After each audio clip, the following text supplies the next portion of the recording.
লক্ষ্মীপুরের রায়পুরে বন্যায় ক্ষতিগ্রস্ত কৃষকদের মাঝে ধানের চারা ও মৎস্য চাষীদের মাঝে মাছ বিতরণ করা হয়েছে।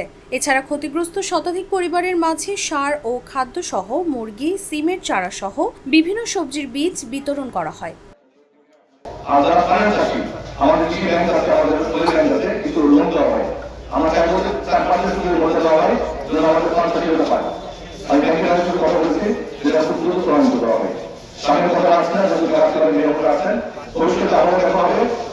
বৃহস্পতিবার সন্ধ্যায় রায়পুর মৎস্য প্রজনন ও প্রশিক্ষণ কেন্দ্রের সামনে বর্ণমালা একাডেমি প্রাঙ্গণে ক্ষতিগ্রস্তদের এসব প্রণোদনা দেওয়া হয়।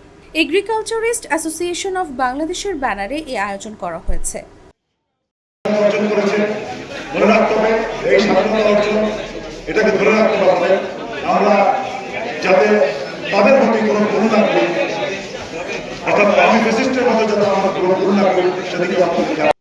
ডক্টর মোহাম্মদ জাহাঙ্গীরের সভাপতিত্বে এ সময় প্রধান অতিথি ছিলেন অ্যাবের কেন্দ্রীয় সভাপতি রাশেদুল হাসান হারুন এবং প্রধান বক্তা ছিলেন কেন্দ্রীয় বিএনপির গবেষণা বিষয়ক সম্পাদক শামীমুর রহমান শামীম। আমরা প্রত্যেকটি জেলায় আমাদের কৃষি নেতৃবৃন্দ বন্যার দুর্গত মানুষের পাশে ত্রাণ সামগ্রী, খাদ্য সামগ্রী, ওষুধ সামগ্রী দিয়ে দাঁড়িয়েছেন। বন্যার পরবর্তী পর্যায়ে কৃষি পুনর্বাসন কর্মসূচিও প্রান্তিক ক্ষুদ্র চাষীদের পাশে আমাদের ভারপ্রাপ্ত চেয়ারম্যানের নির্দেশনায় প্রতিটি জেলায় আমরা তাদের পাশে কর্মসূচি বাস্তবায়ন করছি। গত কয়েকদিন আগে আপনারা দেখেছেন দেশনেত্রী বেগম খালেদা জিয়া আমাদের প্রাণ নেত্রী, সাবেক প্রধানমন্ত্রী, এদেশের গণমানুষের নেত্রী, এদেশের সবচেয়ে জনপ্রিয় নেত্রী, তার নির্বাচনী এলাকা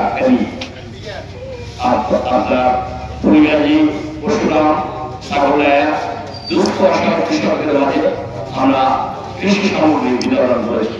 কৃষিবিদ ডক্টর মোহাম্মদ আশরাফুল আলম জিমি সঞ্চালনায় এতে বক্তব্য রাখেন জেলা কৃষি সম্প্রসারণ অধিদপ্তরের উপপরিচালক সোহেল মোহাম্মদ শামসুদ্দিন ফিরোজ, জেলা প্রাণী সম্পদ কর্মকর্তা কুমুদ রঞ্জন মিত্র, রায়পুর উপজেলা বিএনপির সভাপতি মনির হোসেন হাওলাদার।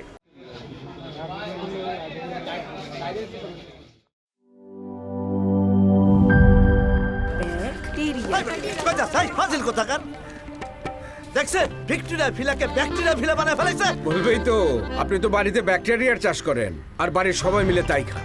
মানে অস্বাস্থ্যকর পানির ট্যাঙ্ক বদলে নিয়ে আসুন সেরা ওয়াটার ট্যাঙ্ক। সেরা ওয়াটার ট্যাঙ্ক অ্যান্টিব্যাকটেরিয়াল অ্যাডিটিভ যুক্ত সেরা ওয়াটার ট্যাঙ্ক বিশুদ্ধ পানিতে ব্যাকটেরিয়া জন্মাতে দেয় না। কি বুঝলেন? বুঝলাম, সেরা হলো ব্যাকটেরিয়া মুক্ত দীর্ঘস্থায়ী ওয়াটার ট্যাঙ্ক। সেরা ওয়াটার ট্যাঙ্ক ব্যাকটেরিয়া মুক্ত দীর্ঘস্থায়ী ট্যাঙ্ক।